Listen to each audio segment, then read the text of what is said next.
اتقان يو بي في سي، ودي شركه متخصصه في شبابيك وابواب اليو بي في سي، رولينج شاتر، الهاندلز او الدرابزين، منتجات سكريت زي الشاور والكابنز وكده.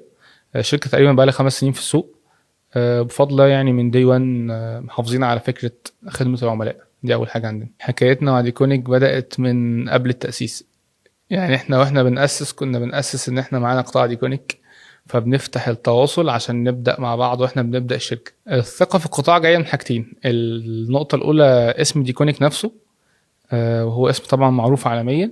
الثقة في القطاع برضو جاية من الدعم اللي جاي من الشركة نفسها اللي موجودة في مصر، اللي هي شركة سوبريم المسؤول عن القطاع. من المشروعات اللي احنا دايما فخورين ان احنا استخدمنا فيها قطاع ديكونيك هو مشروع مجموعة فيلات كومباوند في الغردقة، اللي استشاري ألماني الجنسية، ويعني ما شاء الله عنده خبرة كويسة في اليو بي سي.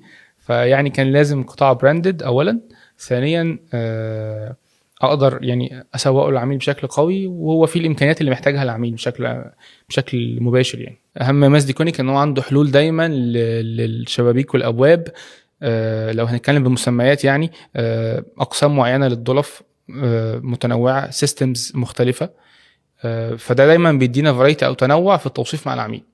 فده اصلا اهم نقطه بتميز ديكونيك. الدعم الفني اللي بتقدمه سوبريم مميز جدا ومتنوع، وبالعكس انا بعتبره مدرسه في اليو بي سي. ديكونيك في عز مكان الكل بيلتزم بالحلول التقليديه، هم من دي 1 موفرين حلول اخرى عندهم في السيستم. اللي يفرق شباك ديكونيك وباب ديكونيك عن اي شباك وباب تاني القطاع التراستد 100% 100%، اللي وراه دعم فني قوي وانت مطمن ليه. من اكتر التعليقات اللي جات لي وحبيتها، ودي موجوده في ريفيو رسمي على الصفحه عندنا، ان اي شركه تقدر تبقى بتاعه يو بي في سي، بس مش اي شركه تقدر تبقى اتقان. لو هوجه كلمه لشركه سوبريم وقطاع ديكونيك، فاكيد هنقول لهم شكرا، جزاكم الله خيرا، واستمروا بنفس المستوى، ودايما تحافظوا على الثبات في المستوى ده. ده هيفرق كتير، وده اعتقد هيبقى داعم كتير للسوق المصري.